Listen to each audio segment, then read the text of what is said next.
naggabi, galing ako dun sa the pier, sa may bar. Kasi birthday ng friend ko. Kaya dito ako ngayon sa Esplanade. Welcome to the Esplanade. Yun. Ito Esplanade at night. Parang hindi ko pa yata siya na video ng gabi. So, ito siya. Tsura niya pag gabi. Lalakad ako. Papunta sa night market. Pupuntahan ko si Lisa. Kasi, ito ba ako dadaan? Dito na nga. Kasi 10 o'clock pa yung out niya. May dala akong food. Siyempre, Pilipino tayo. May Sharon. Cake to. Bigay ko kay Lisa or bigay ko kay Boss J. Bahala na sila mag-adjust. Ito yung tsura ng Esplanade paggabi. Maganda rin naman. Itong pool, nagsasara siya ng mga 10 o'clock. Yan yung pool, oh.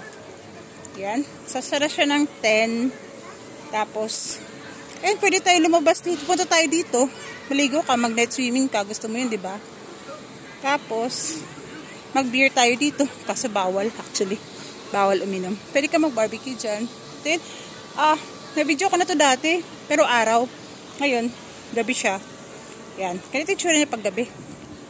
May ilaw. Maganda dito pag New Year or Pasko. Yun. Yan yung pool. Lagoon. Medyo malayo-layo yung lalakarin ko. Taas pa naman ang takong ko. Hindi na mataas masyado. Nakatakong lang kasi ako. Hindi ako sanay masyado nakatakong. Sanay ako naka-rubber shoes. Kaya masakit ang aking paa. Taba-taba ako kasi. Overweight. Charot. Ayun. Yun yung Ferris wheel. May ilaw siya. Yan yung lagoon. Yan. So, lalakad na ako papunta sa night market para kay Lisa, sabay kami uwi.